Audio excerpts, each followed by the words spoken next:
I never thought I'd say this out loud. For a long time, I hid the shame, the anger, and the feeling of having been made a fool. But here in Seoul, I learned that silence is the disguise of pain, and I kept quiet for months, until I realized that staying silent is also a way of dying slowly, of disappearing while still breathing, of becoming a shadow in your own life. Before I continue, I want to ask you something. If you've ever felt this kind of pain, if you've ever been replaced, discarded, or underestimated by someone who swore to love you, leave a like and subscribe to the channel. I need more people to know they're not alone in this. That we can, yes, rise from our own ashes. That there is life after betrayal. That there is strength where we thought there was only weakness. I lived in a small apartment in Gangnam, on the 10th floor of a building that eternally smelled of kimchi and regret. It was one of those old buildings, with walls thin enough for you to hear your neighbors' lives, the arguments, the laughter, the crying of babies at dawn. The elevator creaked every time it went up, making a metallic sound that echoed through the stairwells, and the hallway always had that characteristic Korean smell, a mixture of fermented food, cleaning products with artificial flower scents, and something indefinable that only those who live here recognize. The sound of buses outside mixed with the tinkling of the spoon in the coffee I made every morning, alone, while the sun barely rose behind the glass skyscrapers that dominated the horizon. It was my survival ritual. Black coffee, very strong, no sugar, in a white mug that had a crack on the side. The same crack I looked at every day and thought, I need to replace this, but never did, because replacing it meant admitting that things were broken. Swollen eyes, a rehearsed smile in the mirror before facing the world, concealer under my eyes to hide the sleepless nights, red lipstick to fake confidence. I looked at myself in the bathroom mirror, that small, foggy mirror that never got completely clean, and rehearsed expressions, rehearsed smiles, rehearsed the version of me that the world needed to see, the woman who had everything under control, who was independent, who didn't need anyone. But inside, I was crumbling. I believed in his love. I believed in an almost pathetic way, almost desperate. I believed when he said work was heavy, that overtime was temporary, that one day, always one day, we would go to Jeju and start over away from Seoul's suffocating rush. I held on to that promise like someone holding a lit candle in the wind, afraid it would go out, but desperately needing the light, because without it, everything was darkness. He said Jeju would be our fresh start, that we would rent a little house near the beach, with an ocean view, where the sound of waves would replace the noise of cars, that he would quit the stressful job, that we would live more simply, more authentically, more ourselves. I believed because I needed to believe, because without that promise, what did I have left? An empty apartment, an automatic routine, and a relationship that was already dying. I just didn't want to see it. But back then, I didn't know yet that he had already chosen someone else to live that dream with. The new position came with something extra, a secretary, 10 years younger than me, with a sweet voice and a look that apologized even when she hadn't done anything wrong. The kind of woman who lowers her head and smiles when someone compliments her, who wears high-necked blouses and always has her nails done, delicate, painted pale pink. She had that fragile manner that makes everyone around feel they need to protect her, take care of her, be there for her. Minji. That was her name. I remember the first time I heard him say that name. It was in a casual conversation during dinner. He was on his phone while eating, something he did more and more, and mentioned in passing. Oh, Minji is going to organize the files for the new project. She's very efficient. I looked at him, waiting for him to continue, to tell me more, to show that this information had no importance whatsoever. But he just kept eating, eyes on his phone, expression neutral, and something inside me twisted. I remember the first time I saw her. It was at the company's year-end party, in an immense hall of a 5-star hotel in Gangnam, illuminated by crystal chandeliers that reflected white lights on the polished marble floor. There were tables with black tablecloths, white flower arrangements, waiters circulating with trays of canapes and champagne. Soft music played in the background, something instrumental, without lyrics, serving only as backdrop to superficial conversations. I was beside him, wearing a dress I had chosen carefully, a black dress, elegant, knee-length, with long sleeves and a discreet neckline. I spent hours getting ready, trying to look confident, trying to be the woman he would be proud to have by his side. But inside, I already knew I wasn't enough, because he barely looked at me, because when someone greeted me, he smiled politely, but his body was already turning, already looking for someone more interesting in the crowd. And that's when she approached. Minji wore a light blue dress, simple, with a straight cut that flattered her young silhouette. Her hair was pulled back in a low bun, with a few loose strands framing her delicate face. She had that kind of discreet beauty, almost invisible, the kind you don't notice immediately, but that grows on you the more you look. She approached, bowed her head in a respectful greeting, and said, "Annyeonghaseyo," with a soft voice, almost shy, as if she were genuinely honored to meet me. I smiled, said, "Nice to meet you," with all the politeness I could muster, and observed. I observed how he looked at her. I observed how he smiled, a different smile, softer, kinder. I observed how he leaned slightly toward her when she spoke, as if he didn't want to miss a single word. And in that moment, something inside me twisted physically, a strange sensation, almost nauseating, like a knot in your stomach that you try to ignore, but that stays there, tightening, burning, growing. I ignored it. We always ignore the first sign, because admitting the first sign means admitting something is wrong. And if something is wrong, you need to act. And acting means risking losing the person you love. So you ignore it. You smile. You pretend everything is fine. You tell yourself it's paranoia, that it's insecurity, that you're being jealous for no reason. But that night, when we got home, I already knew. I just didn't want to admit it. Lying in bed, looking at the dark ceiling, listening to his breathing beside me, the breathing of someone who sleeps peacefully, without guilt, without weight on their conscience, I felt certainty settling in my chest like a cold stone. He wasn't mine anymore. Maybe he never had been completely, but now, definitely, he was leaving, and I didn't know how to stop it. You know that moment when you realize the person beside you is no longer with you? Not because they left, but because their gaze changed? That's how it really started to crumble. He started leaving earlier, coming home later. The excuses were always the same. Important meeting, tight deadline, demanding client. And I believed it, or pretended to believe it, because questioning meant opening a box I didn't have the courage to open. The conversations that used to last hours, where we talked about everything, plans for the future, memories of the past, silly things from the day, became polite monosyllables. How was your day? Exhausting. Want dinner? Already ate. Should we watch something together? I need to work. And I stayed there, alone in the living room, with the TV on some program I wasn't really watching, just looking at the images pass by while my mind tried to understand where I had gone wrong. Because we always think we did something wrong, right?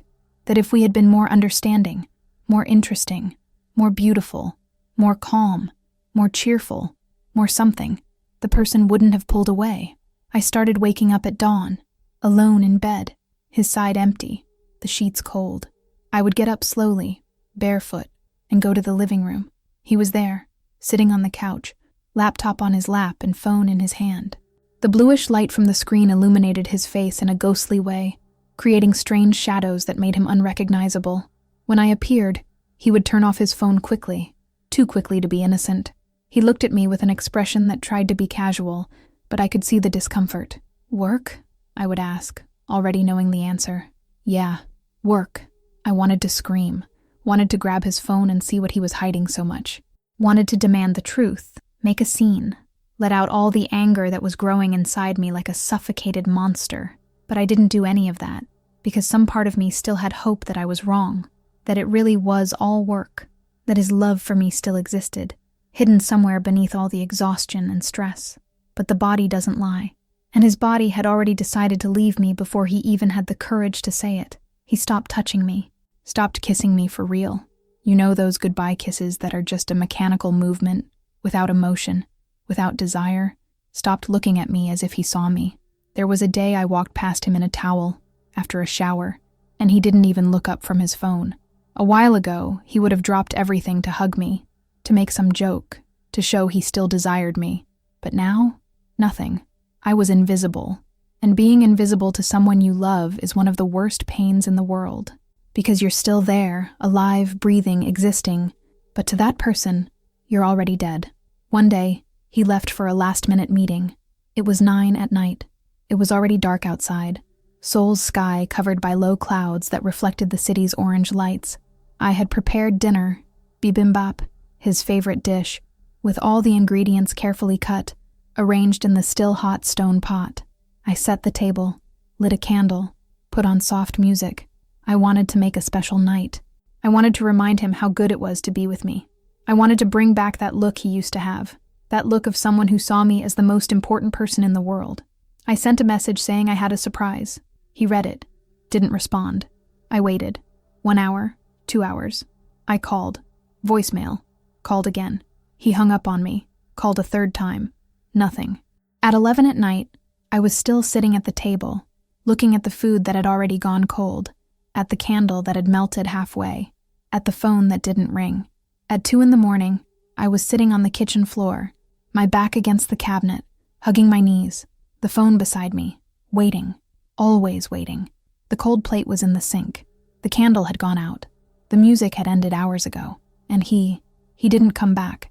That night, I understood what loneliness within a relationship is. It's not being alone physically. It's being alone emotionally while still sharing the same space with someone. It's waiting for someone who doesn't care about your waiting anymore. It's loving someone who no longer loves you back. At 5 in the morning, I heard the key in the door. He came in slowly, taking off his shoes carefully, as if he didn't want to wake me, as if he thought I had managed to sleep. I remained sitting on the kitchen floor, in the dark. He passed through the living room, glanced quickly toward the bedroom, and went to the bathroom. I heard the shower turn on, heard the water falling for long minutes. He was washing her scent off himself. When he finally came out of the bathroom and turned on the kitchen light, he saw me there, sitting on the floor, looking at him. He froze. I had a meeting, he began, his voice tired, as if this lie were too obvious to need elaboration. It went late. I didn't want to wake you. You didn't come home, I said, my voice coming out strangely calm. You spent the night out. I slept at the office. I was too tired to drive. Lie, lie, lie. Every word was a lie, and we both knew it. But he kept saying it, and I kept listening, because the alternative was admitting the truth, and neither of us was ready for that. That morning, when he finally went to sleep, I stayed awake. I stayed looking at the ceiling, listening to his breathing, and felt something inside me die. Not in a dramatic way, not with screams or tears. It just died, like a plant that stops being watered and withers little by little, until one day you look and realize there's no more life there. That's what was happening to me. I was withering, and he didn't even notice. The weeks that followed were the strangest of my life, because we continued sharing the same apartment, the same bed, the same life, but we were complete strangers. I woke up. He had already left. I came home from work. He hadn't arrived yet. On weekends, he had commitments. We didn't fight, didn't argue, didn't have those explosive conflicts that at least show there's still emotion. It was worse than that. It was indifference, and indifference kills faster than anything else. I tried in every way I knew. I cooked his favorite dishes, left loving notes, sent messages during the day, even knowing he wouldn't respond, suggested outings, walks, anything that would make us be us again. But he always had an excuse, always was tired, busy, stressed. There was a night I got all dressed up, put on a dress he used to like, did my makeup, carefully styled my hair. When he got home and saw me like that, he only asked, "Are you going out?" Not, "You look beautiful." Not, "What a nice surprise." Just, "Are you going out?" As if I were a roommate, not the woman he had promised to love. "I thought we could go out together," I said, trying to keep my voice steady, trying not to show how much that hurt. He sighed, that tired sigh of someone being bothered. "I'm too tired today. Another time maybe." Another time never came. I went to the bedroom, took off the dress, removed the makeup, and lay in bed looking at the ceiling. And it was in that moment that I realized I was fighting alone for a relationship that had already ended. He had already left. I just hadn't realized yet that the door had been closed. There were so many signs I chose to ignore. The phone always face down, notifications silenced, the discreet smile when he read messages, the calls he answered in the hallway, with the door closed, the different perfume on his shirt, the long hairs I found on his jacket, hairs that weren't mine. Once, I saw her name saved on his phone. It wasn't Minji, work, or Minji, secretary. It was just Minji with a heart emoji. He had deleted it quickly when he saw that I had seen it, said it was a mistake, that the phone had added it by itself. I pretended to believe him, because believing was easier than confronting. But at night, when he slept, I stayed awake thinking about that heart, about how he had never put a heart next to my name, about how, to him, I was probably just home, or not even that. There was the day he forgot my birthday. It wasn't a few hours oversight. He forgot completely, spent the whole day without mentioning it, without remembering, without even sending a message.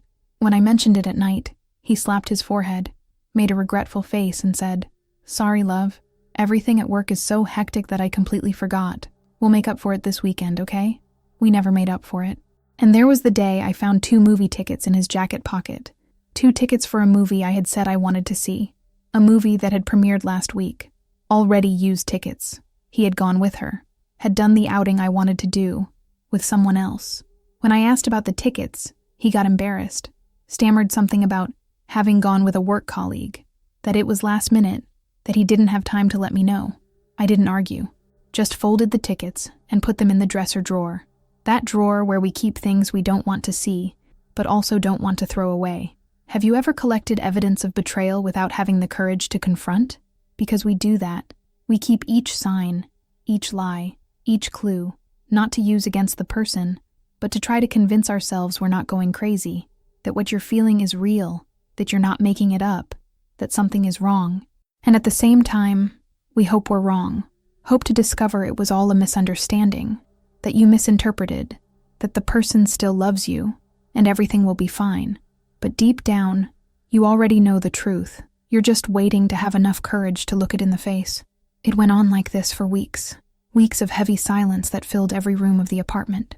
Weeks of dinners where we chewed without looking at each other. Of nights when I pretended to sleep while he stayed up late, on his phone with the brightness on minimum. I tried to be patient, tried to be understanding, tried to be everything I thought he needed. Because we always think the problem is with us, right? That if we're better, calmer, prettier, more interesting, more independent, more affectionate, more something, the person will love us again. But it doesn't work that way. When someone decides to leave you, it doesn't matter how much you reinvent yourself. You can become the best version of yourself, and still it won't be enough. Because the problem was never you. It was their choice, and he made his choice. One Sunday afternoon, he asked me to sit down. The apartment was silent, that heavy silence that comes before storms. Outside, the sky was gray, threatening rain. The light coming through the window was diffuse, cold, making everything seem faded. He was sitting on the couch, hands clasped together, elbows resting on his knees, head down, the classic posture of someone who is about to destroy another person and knows it. I sat on the other side, keeping distance, because some part of me already knew what was coming. "We need to talk," he said, without looking up. My heart raced. My hands started to sweat. My breathing became shallow. But I said, with a calm I didn't feel, "About what?" He took a deep breath, ran his hands over his face, and finally looked at me. I met someone. 5 words. 5 simple words that destroy an entire life. I felt the ground collapse. Not metaphorically. I really felt like everything was falling, like the entire apartment was crumbling around me, like gravity had tripled, and I was being pulled down, way down, to the center of the earth. "Who?" I managed to ask, my voice coming out shaky, even though I knew the answer. He looked away. Minji. And there it was, the confirmation of what I had known for weeks, but that part of me still refused to believe. "The secretary," I said, not as a question but as a statement. He nodded. I laughed. A short laugh, without humor, almost hysterical. Not because it was funny, but because inside me, something had broken so completely that laughter was the only reaction my body could produce. "How long?" I asked, surprised by the firmness of my own voice. "A few months. A few months." While I was trying to save the relationship, he had already started another one. While I was preparing romantic dinners, he was dining with her. While I was waiting for him at dawn, he was with her. "Are you going to marry her?" The question came out without me thinking, but the moment I spoke, I knew it was true. He lowered his eyes and nodded slowly, and it was in that moment that I died inside. Not literally, of course, but the part of me that still believed in love, in loyalty, in promises, That part died right there, on that couch, on that gray Sunday afternoon. I'll always care about you, he said, as if that made any difference. You'll be happy. I know you will. You'll find someone better than me. Recycled lies, cheap cliches, the same words he probably used with some ex before me, and that he now used with me before moving to the next one. Said with the same calm of someone who closes the door of a house and never returns, as if ending a years-long relationship were something simple, something resolved on a Sunday afternoon, something that doesn't leave permanent scars. Have you ever been replaced by someone who knew your perfume, your laughter, your childhood stories? Someone who knew your deepest insecurities and still chose to erase you? If so, you understand the kind of pain that even time doesn't fully explain. It's a pain that stays, that becomes part of you, like an invisible scar that only you feel when the weather changes, when a song plays, when a familiar smell passes by. I didn't cry in that moment, didn't scream, didn't beg. I simply got up, went to the bedroom and closed the door, and it was only when I was alone, lying in bed, looking at the white and lifeless ceiling, that the tears started to fall, silent, endless, carrying everything I couldn't say. He left 3 days later. 3 days in which we lived in the same apartment like ghosts, avoiding crossing paths, avoiding looking at each other, avoiding breathing the same air. I spent most of the time locked in the bedroom. He slept on the couch. We didn't talk. There was nothing more to say. On the morning he left, I was having coffee in the kitchen when I heard the sound of the suitcase being dragged down the hallway. He stopped at the kitchen door. I didn't look. Kept stirring my coffee, watching the spoon spin in hypnotic circles, as if that were the most interesting thing in the world. I'm leaving the key on the side table, he said. I didn't respond. If you need anything, I won't, I interrupted, still not looking. Silence. A long, uncomfortable silence. Then I heard his footsteps walking away, the door opening, closing, the key hitting the entrance table, and he was gone. He took his clothes, his books, his toothbrush, took everything that was his, and he also took everything that was ours. The memories, the plans, the dreams. I stayed, alone, in that apartment that now seemed too big, too empty, too silent. It was only when I heard the elevator going down, taking him away forever, that I let the spoon fall in the sink and collapsed on the kitchen floor. I cried like I had never cried in my life, cried until I couldn't breathe properly anymore, until my body hurt, until I had no more tears. And when I finally stopped, when silence came back to dominate the apartment, I realized something terrible. He hadn't just taken his things. He had taken the version of me that existed beside him. The woman who laughed at his jokes. The woman who believed in the future. The woman who knew who she was. I didn't know who I was without him anymore. And that was the scariest part of all. Seoul's coldest winter, when pain became routine. Winter came quickly to Seoul that year. I felt every degree the temperature dropped, because inside me it was even colder. I spent weeks, or was it months? Time lost meaning, practically without leaving the apartment. I went to work because I had no choice, because bills kept coming, and life kept demanding I function. But I was a robot. I woke up, showered, wore whatever clothes were clean, went to work, came back, lay on the couch and stared at the ceiling until my body demanded sleep. I didn't eat properly, lost so much weight that my clothes became loose, hanging on my body as if they weren't mine, didn't sleep properly. Woke up at dawn with my heart racing, sweating cold, having dreamed about him. Always dreams where he came back, apologized, said it had been a mistake. But when I woke up, reality hit harder than any nightmare. Weekends were the worst, because during the week, I had the work routine to distract me, to force me to get out of bed, to fake normalcy. But on weekends, there was no escape. I stayed in bed, looking at my phone, seeing old photos, our photos. I deleted some, cried, put them back, blocked him on social media, unblocked, looked at his profile trying to find clues about his new life with her, blocked again. It was a vicious and self-destructive cycle. I knew I was hurting myself, but I couldn't stop. There were days I didn't even open the curtains, stayed in the dark, in silence, just existing, because living demanded energy I didn't have. My friends called. I didn't answer. They sent messages. I responded with flimsy excuses. I'm fine, just tired. Work is demanding. We'll see each other soon. But we never saw each other, because I didn't want anyone to see me like that. Destroyed. Broken. Pathetic. I looked out the window and saw people passing on the street, couples holding hands, families laughing, friends talking, and I didn't understand how the world kept turning when mine had stopped completely, how people managed to smile, live, move forward, when inside me everything was crumbling. It was during this period that I understood something important. When you lose someone you loved, you don't just lose the person, you lose the identity you built beside them. You lose the plans you made.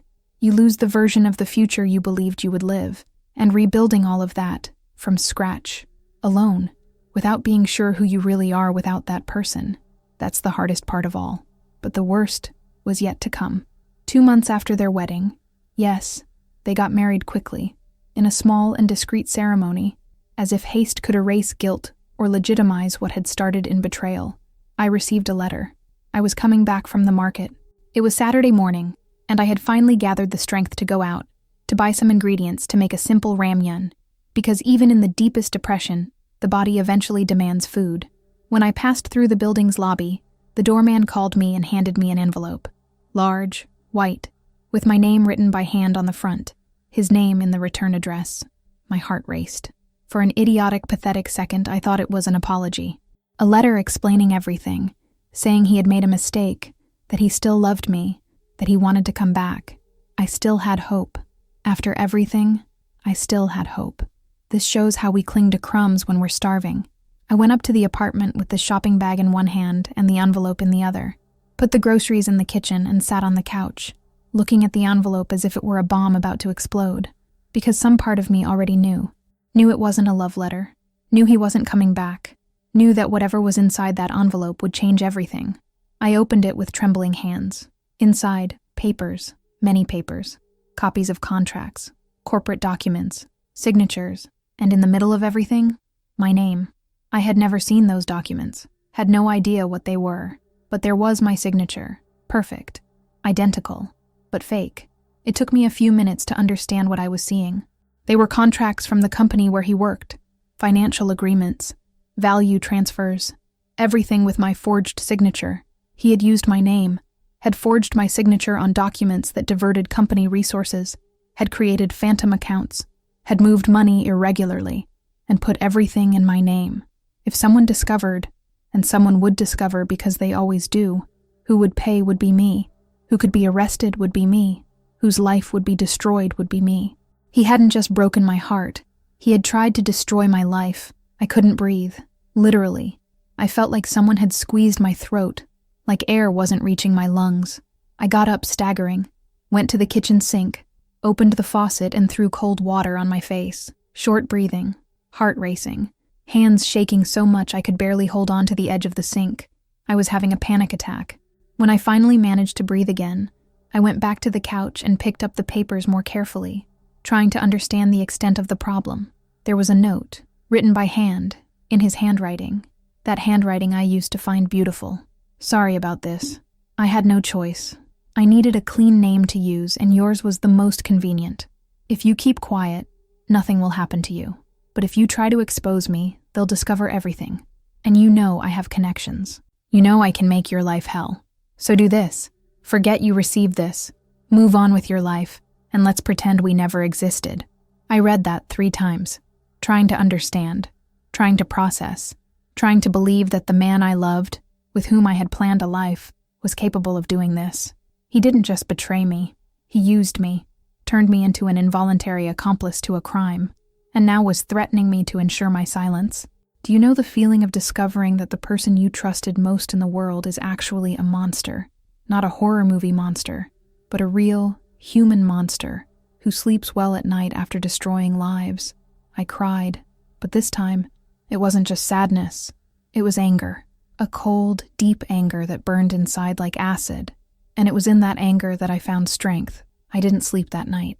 I stayed sitting on the couch, with the documents scattered around me, trying to put the puzzle together. He had used my name on at least 5 different documents, had moved enormous amounts, hundreds of millions of one, had diverted resources from company projects, had created phantom companies, and I was the main suspect, if anyone decided to investigate. His letter said, "If you keep quiet, nothing will happen." But I knew that was a lie, because people like that don't stop. They continue using, manipulating, destroying, until they're stopped. And if I did nothing, if I stayed silent out of fear, I would carry this for the rest of my life, would live in fear of being discovered, would live knowing he got away with it, would live as a victim forever.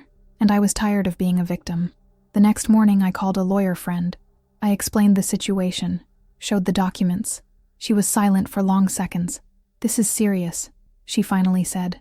"Very serious. You could be arrested if you don't prove you didn't know anything." "I know," I responded, my voice firm. "That's why I need to act first." "Are you sure?" He said he has connections. It could be dangerous. I looked at her and said something I didn't know I was capable of saying.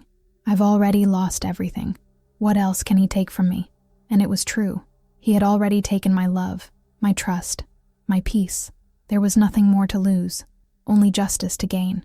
The next day, I went to the office. I didn't call ahead, didn't warn, just went. The building was one of those modern glass ones, in the heart of Gangnam, that reflected the sky and made you feel insignificant just by looking. There was a fancy lobby, suited security guards, polished marble floors. I told the security guard I had a meeting. He checked the list.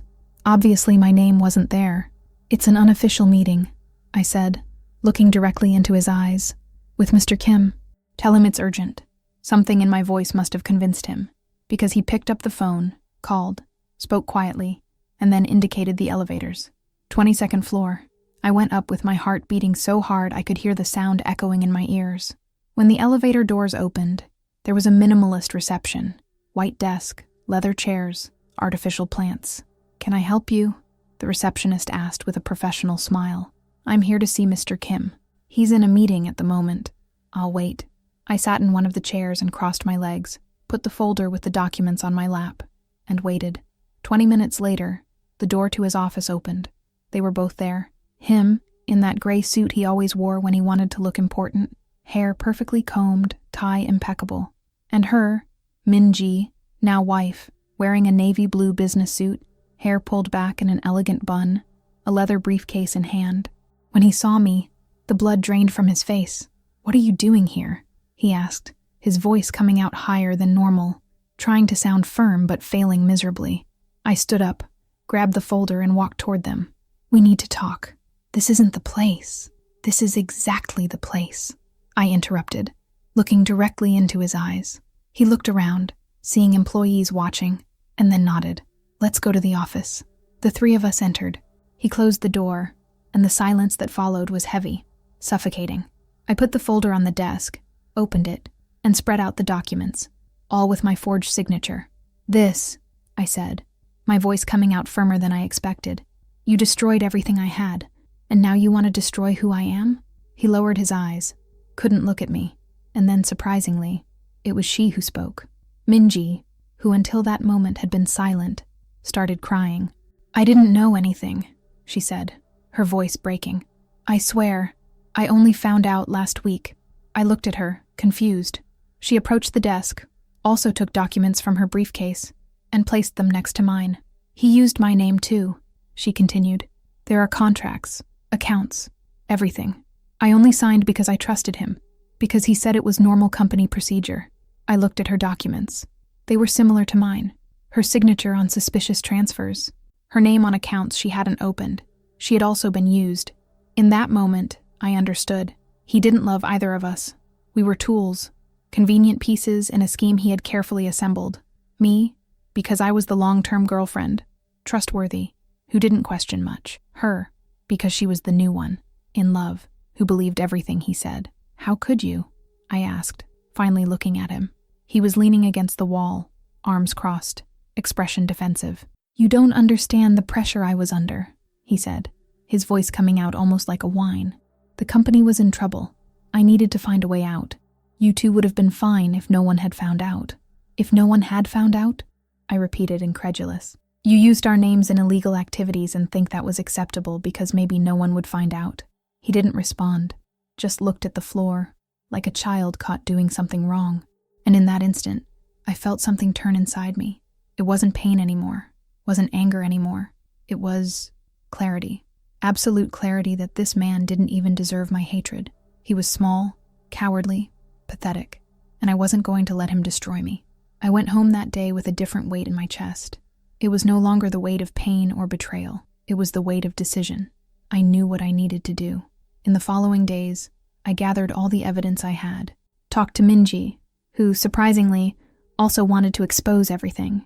We hired lawyers, she hers, I mine, and we filed a formal complaint against him. The case was opened a week later. He tried to block it, used the connections he had, offered settlements, tried to intimidate, but for the first time, I didn't back down. I sat on the cold kitchen floor the night before the first hearing, my back against the cabinet, and cried. I cried from fear. I cried from exhaustion. But I also cried from something I hadn't felt in a long time. Hope. Outside, winter was beginning to cover Seoul with a white silence. I looked out the window and saw snowflakes falling slowly, soft, like promises of new beginnings. No one goes back to being the same person after being betrayed and threatened at the same time. Pain changes the tone of our voice, even changes the way we breathe, changes how you look at the world. And I felt this happening to me.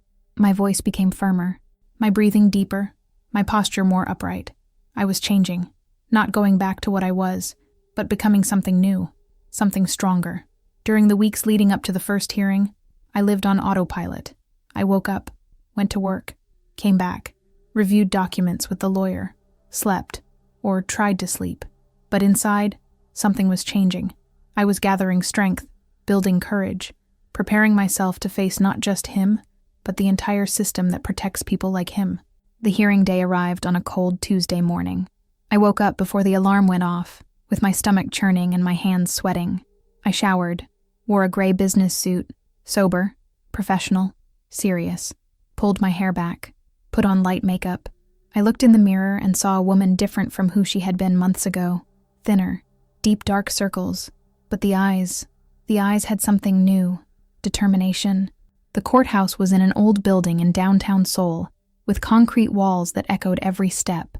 I climbed the stairs slowly, feeling the weight of each step, but without looking back.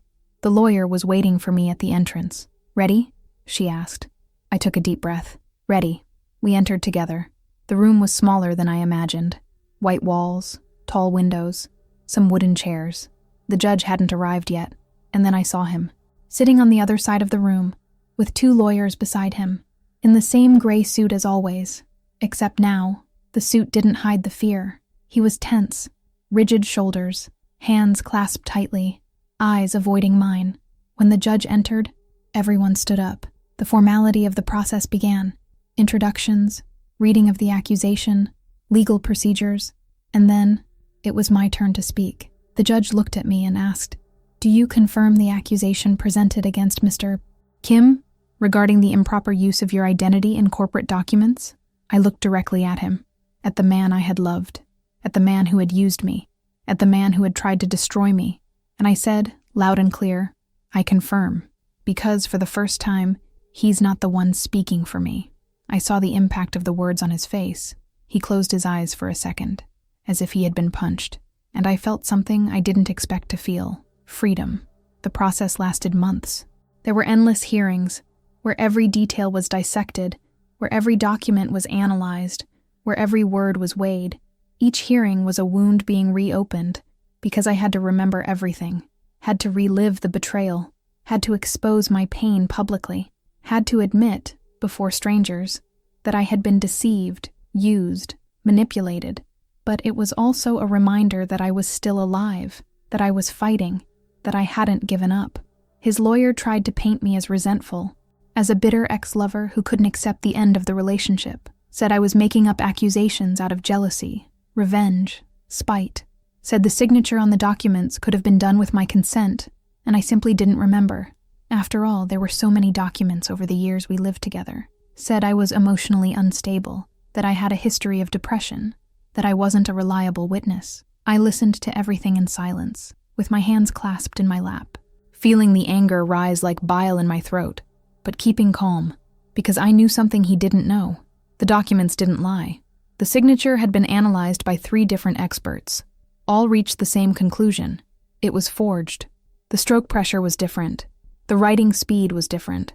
There were micro differences that the human eye doesn't perceive, but that technical analysis reveals. The transactions were all recorded. There were dates, times, locations, many of them at times when I was provably somewhere else. And there were emails he exchanged with an accountant, conversations where he explicitly asked to use her name without her knowing, messages where he said she won't find out, she trusts me. When my lawyer presented all of this, the silence in the room was absolute. I looked at his face and saw fear settling in. The judge requested a recess. During the break, I went out to get water. I was shaking, not from fear, but from adrenaline. That's when Minji approached. "Thank you," she said quietly, "for doing this. I wouldn't have had the courage alone." I looked at her and saw for the first time, not a rival, but an ally, someone who had also been his victim. "We need to defend ourselves," I said. "No one else will do it for us." She nodded, wiping tears with the back of her hand. When we returned to the room, it was her turn to testify, and she told everything. She told how he convinced her to sign routine documents, how he used charm and manipulation, how she only discovered the truth when she started receiving notifications for accounts she hadn't opened, how he threatened her when she wanted out, how he said that if she said anything, he would ruin her reputation too.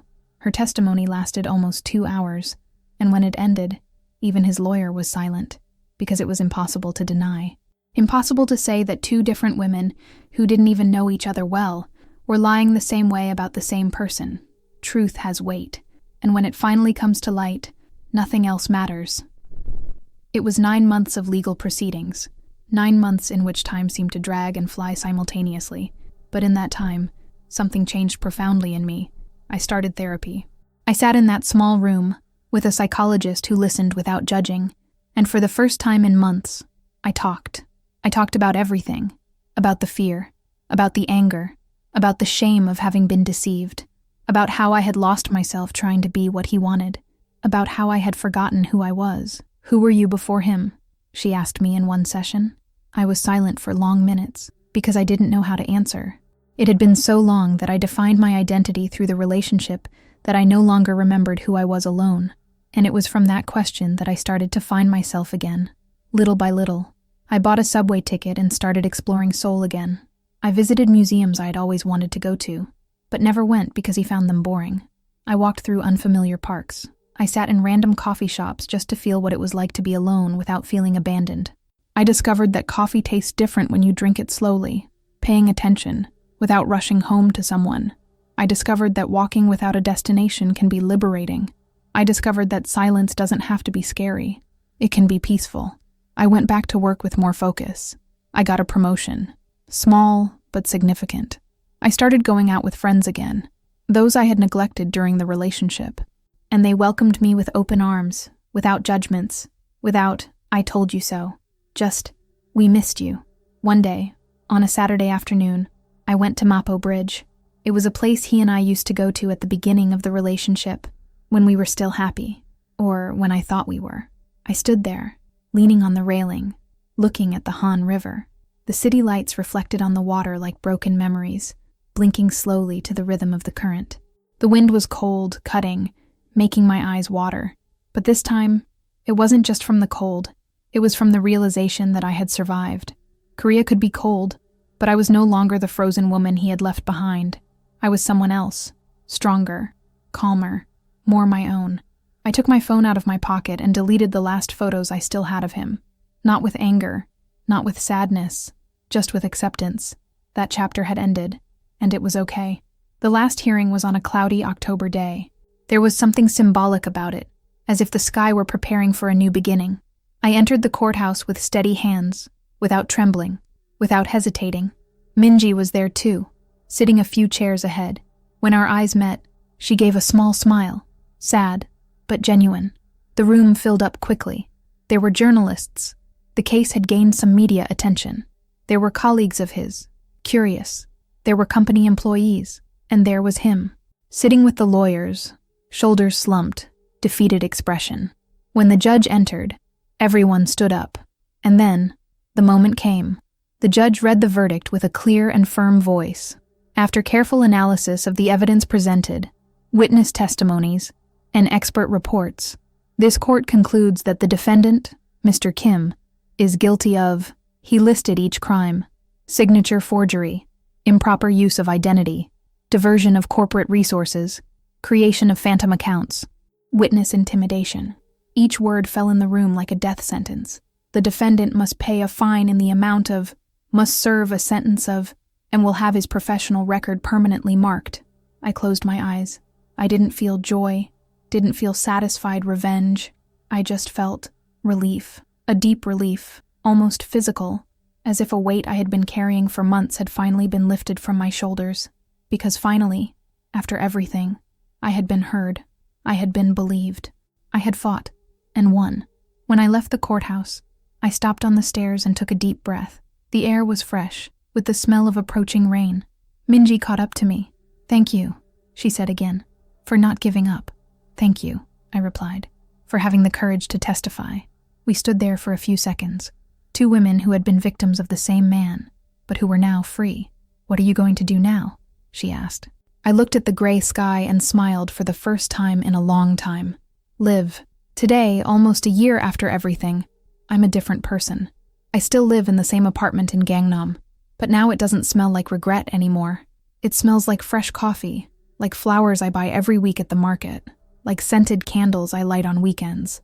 Now, he faces the consequences of what he planted.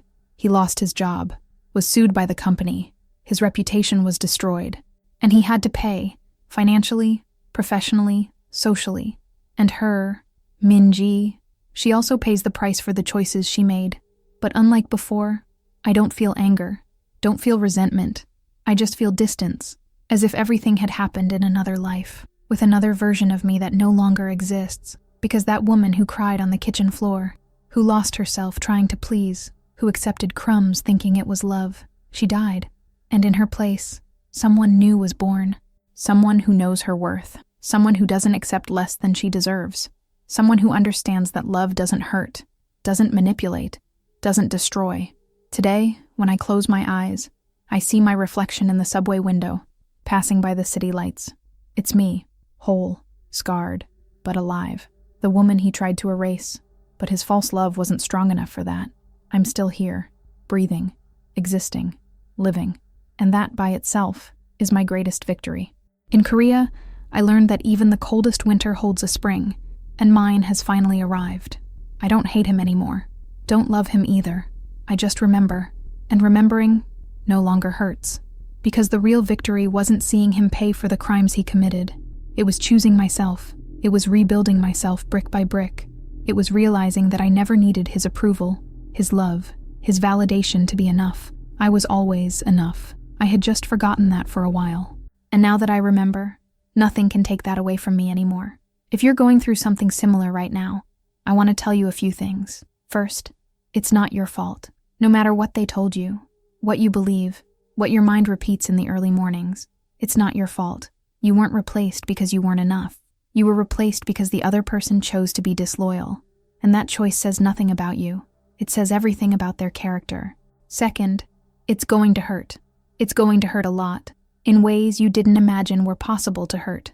There will be nights when you'll think you can't take it, mornings when getting out of bed will seem impossible, but you will take it, because you're stronger than you imagine.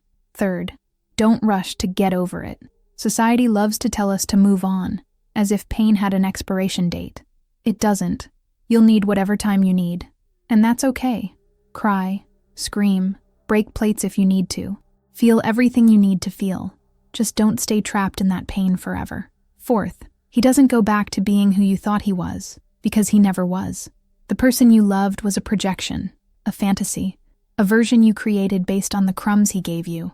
The real person, the one who betrayed you, who used you, who hurt you, that's who he always was. And you deserve more. Fifth, you will find yourself again. It may not seem like it now, but you will. You'll discover tastes you didn't know you had. You'll do things you'd never tried. You'll look in the mirror one day and think, I like this person. And that day will be the most important of your life, because there's no greater victory than loving yourself again after being destroyed. If this story touched you in any way, leave a heart in the comments. Share it with someone who needs to hear this, with that friend who's going through something similar, with that person who's thinking about giving up. And remember, you are enough, exactly as you are. You don't need to be prettier, thinner, more interesting, calmer, more anything. You need to be you, and the right person will love you exactly for that. The greatest proof of love is when you decide to love yourself enough not to accept less than you deserve. And I learned that the most painful way possible, but I learned. And now, I share it with you, hoping you don't have to go through what I went through to understand your own worth. You're worth a lot. You always were. You always will be. Don't let anyone make you forget that. Never again.